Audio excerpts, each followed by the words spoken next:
பிழவின் வழியே உருவாகும் புதிய வாழ்வு. கிறிஸ்து இயேசுவில் அன்புமிக்க சகோதர சகோதரிகளே, இன்று நாம் தாயாம் திரு அவையோடு இணைந்து பொது காலத்தின் 20ஆம் வாரத்திலே இன்றைய இறை வார்த்தை வழிபாடானது பிளவுகளின் வழியே நாம் புதிய வாழ்வை உருவாக்க ஆண்டவர் இயேசு கிறிஸ்து நம் அனைவருக்கும் அழைப்பு விடுக்கின்றார். இங்கிலாந்திலே 18-19ஆம் நூற்றாண்டுகளிலே கருப்பு மக்களை ஆப்பிரிக்காவிலிருந்து பிடித்து கொண்டு வந்து அடிமையாக விற்கும் வணிகம் நடந்தது. அது அரசாங்கத்தால் சட்டபூர்வமாகவும் பல பணக்காரர்களின் ஆதரவோடும் நடைபெற்றது. ஒரு மனிதனுடைய மனசாட்சியானது இந்த அடிமைத்தனத்திலிருந்து மக்களை மீட்டெடுக்க வேண்டும் என்று முடிவெடுத்தார். அவர்தான் வில்லியம் வில்பர்ஃபோர்ட்ஸ் என்ற இங்கிலாந்து நாடாளுமன்ற உறுப்பினர். கிறிஸ்தவ நம்பிக்கையை ஏற்று மனம் மாறினார். அவர் இறை வார்த்தையை தன்னுடைய வாழ்விலே வாழ்வாக்கினார். அதன் காரணமாக அடிமைத்தனம் கடவுளுடைய இறை வார்த்தைக்கு எதிரானது எனவும் அதிலிருந்து மக்களுக்கு விடுதலை கொடுக்க வேண்டும் என்று முயன்றபோது சிலர் அவருக்கு ஆதரவாக இருந்தனர். ஒரு சில தலைவர்கள், மனிதநேய சிந்தனையாளர்கள் அவருக்கு உதவி செய்தார்கள். ஆனால் பெரும்பாலான அரசியல்வாதிகள், வியாபாரிகள், கப்பல் உரிமையாளர்கள் அவரை எதிர்த்தனர். நாடாளுமன்றத்தில் மிகப்பெரிய பிளவு ஏற்பட்டது. நியாயமும் சுதந்திரமும் வேண்டியவர்கள் ஒரு பக்கமும், பணமும் அதிகாரமும் வணிகமும் பாதுகாப்பும் விரும்பியவர்கள் இன்னொரு பக்கமும். வில்லியம் போர்ட்ஸ் தொடர்ந்து பல ஆண்டுகள் முயற்சி செய்தார். ஏறக்குறைய 20 ஆண்டுகளுக்கு மேலாக அவர் போராடினார். அவர் பலவிதமான விமர்சனங்களுக்கு உள்ளாக்கப்பட்டார். பலர் அவரை கிண்டல் செய்தனர். பலமுறை அவர் தேர்தலில் தோற்றார். உடல்நலனும் பாதிக்கப்பட்டது. ஆனால் அவர் இறை வார்த்தையிலே உறுதியாக நின்றார். நல்லதை செய்வதில் சோர்ந்து போகாதிருங்கள் என்று கலாத்தியர் 6ஆம் அதிகாரம் 9ஆம் இறை வார்த்தைக்கு ஏற்ப தன்னுடைய வாழ்வை அமைத்து கொண்டார். இறுதியில் 1807ஆம் ஆண்டு அடிமை வணிகம் ஒழிக்கப்பட்டது. 1833ஆம் ஆண்டு வில்பர்ஃபோர்ட்ஸ் மரணிக்கும் ஒரு சில நாட்களுக்கு முன்பு அடிமைத்தனம் முழுமையாக ஒழிக்கப்பட்டது. உலகம் முழுவதும் அடிமை வணிகம் சட்டவிரோதமானது. பல மில்லியன் மக்கள் சுதந்திரம் பெற்றனர்.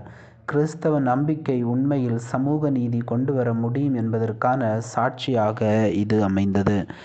ஆம், கிறிஸ்து இயேசுவில் அன்புமிக்க சகோதர சகோதரிகளே, வில்லியம் வில்போர்ட்ஸ் என்பவருடைய அவருடைய வாழ்வு அந்த இங்கிலாந்து மக்களுக்கே மிகப்பெரிய ஒரு தாக்கத்தை ஏற்படுத்தியதாக அமைந்தது. அதே போலத்தான் இன்றைய இறை வார்த்தை, இன்றைய முதல் வாசகத்திலே எரேமியா இறைவாக்கினர் அவர் தன்னுடைய அந்த முதல் வாசகம் 38 அதிகாரம் 4 முதல் 6, 8 முதல் 10 வரை உள்ள அந்த இறை வார்த்தையிலே உண்மையை எடுத்துரைத்ததன் காரணமாக அவரை கிணற்றிலே அவரை அடிமையாக அவரை கொலை செய்வதற்காக வைக்கின்றார்கள். ஆனால் எத்தியோப்பிய எபேக்-மெலேக் என்பவரால் அவர் காப்பாற்றப்படுகின்றார். உண்மையை எடுத்துரைக்கின்ற பொழுது அங்கே பிளவு ஏற்படுவதை நாம் பார்க்கின்றோம்.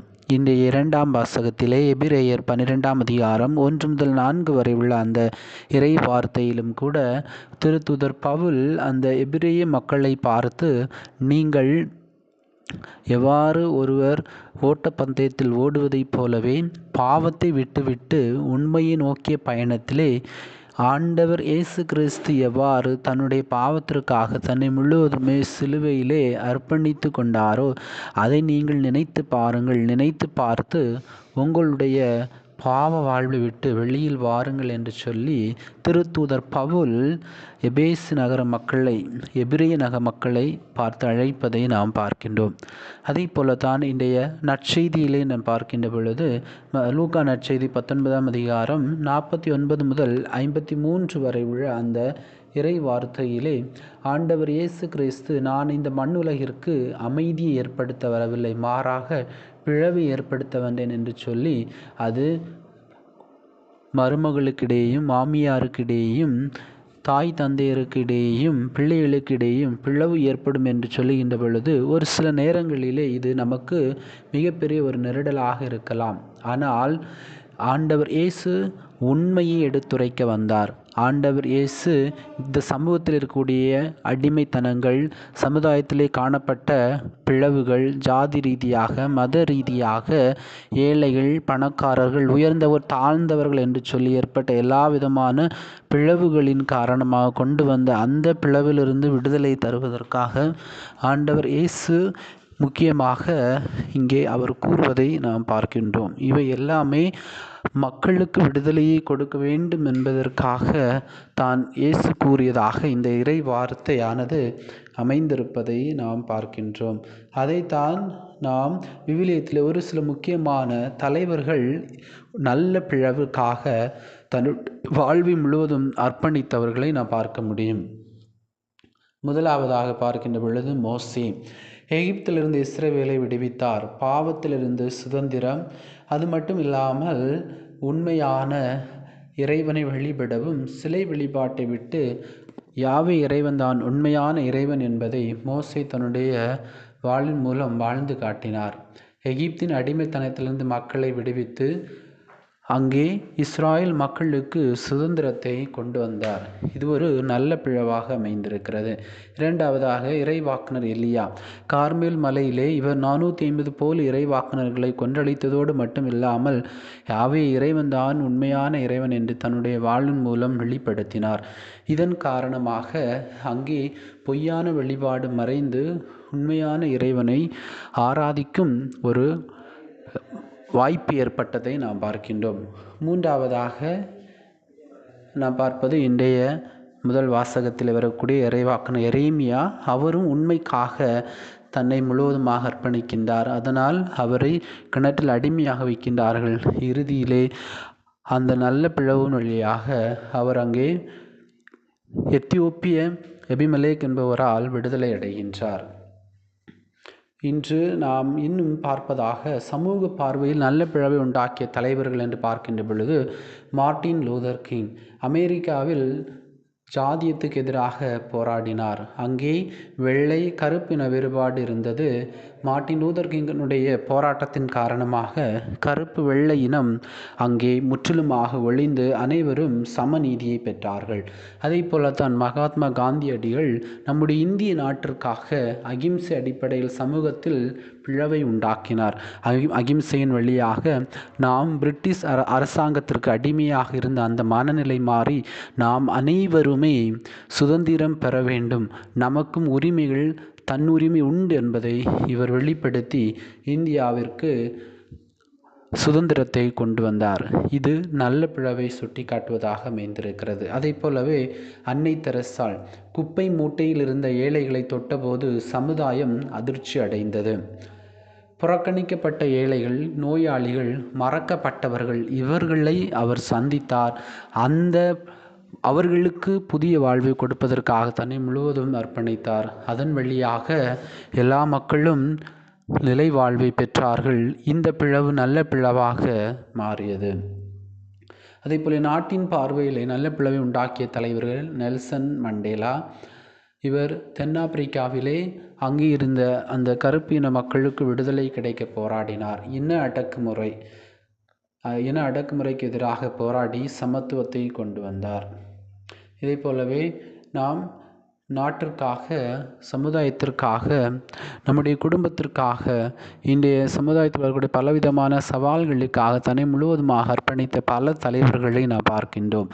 இந்த தலைவர்கள் எல்லாருமே நல்ல பிளவை உண்டாக்கினார்கள். தொடக்க காலத்திலே அந்த பிளவானது ஒரு சில நேரங்களிலே ஒரு சிலருக்கு மிகப்பெரிய பிரச்சனையும் துன்பத்தையும் வருத்தத்தையும் கொடுத்தாலும் இறுதியிலே அந்த பிளவு ஒரு மாற்றத்தை கொண்டு வருவதாக, புதிய வாழ்வை கொடுக்கக்கூடியதாக அமைந்திருக்கிறது. ஆண்டவர் இயேசு கூட சிலுவையில் உருவிடக்கூடிய அந்த தருணத்திலும், குறிப்பாக ஆண்டவர் இயேசு தாபோர் மலையிலே உருமாறிய போது அவரோடு இருந்த சீடர்கள் இது உமக்கு நடக்கக்கூடாது என்று சொல்லுகின்ற பொழுது இயேசு பேதுருவை பார்த்து என் கண்முன்னில் நில்லாதே சாத்தானே என்று அவரை விரட்டுகின்றார். துன்பத்தின் வழியாகத்தான் மீட்பு கிடைக்கும். நல்ல பிளவுகள் தான் நம்முடைய வாழ்க்கையிலே புதிய மாற்றத்தை ஏற்படுத்த முடியும். தொடக்கத்திலே பிளவுகள் துன்பத்தை கொடுத்தாலும் ஆண்டவர் இயேசு எவ்வாறு நான் இந்த உலகிற்கு நெருப்பு மூட்ட வந்தேன் என்று சொல்வதைப் போலவே உண்மை தொடக்கத்திலே கசக்கும், ஆனால் அதுதான் நமக்கு நிலையான மீட்பை தரக்கூடியதாக அமைந்திருக்கிறது. ஆம், கிறிஸ்து இயேசுவில் அன்புமிக்க சகோதர சகோதரிகளே, நாம் வாழக்கூடிய இந்த விஞ்ஞான உலகிலே மீடியாக்கள் எல்லாம் நம்மை அதிகமாக தாக்கி கொண்டிருக்கக்கூடிய இந்த தருணத்திலே நம்ம ஆண்டவர் இயேசு கிறிஸ்துவனுடைய வாழ்வு, நம்ம அன்னையினுடைய வாழ்வு, இயேசுவின் திருக்குடும்பம் முழுவதுமே நல்ல பிளவிற்கு ஒரு எடுத்துக்காட்டான வாழ்வாக அமைகிறது. எனவே நம்முடைய குடும்பங்களிலே ஒரு சில நேரங்களிலே நாம் உண்மையை பேசுகின்ற பொழுது, நல்ல காரியங்களை செய்கின்ற பொழுது, பிறருக்கு உதவி செய்கின்ற பொழுது, ஒற்றுமையாக இருக்கின்ற பொழுது பலவிதமான பிளவுகள் நம்முடைய வாழ்க்கையிலே உருவாகும். ஆனால் இந்த நல்ல செயல்களை கடவுளுடைய மகிமைக்காக, பிறருடைய வளர்ச்சிக்காக செய்கின்ற பொழுது இறுதியிலே அந்த பிளவு எல்லாருக்கும் பயனுள்ள ஒரு பிளவாக, மாற்றத்தை ஏற்படுத்தக்கூடிய ஒரு பிளவாக மாறும் என்பதை இன்றைய முதல் வாசகம், இரண்டாம் வாசகம் நற்செய்தி நமக்கு எடுத்துரைப்பதாக அமைந்திருக்கிறது. எனவே நாம் ஏற்படுத்தக்கூடிய பிளவுகள் வாழ்க்கைக்கு உயிரோட்டம் கொடுக்கக்கூடியதாக, புதிய வாழ்வை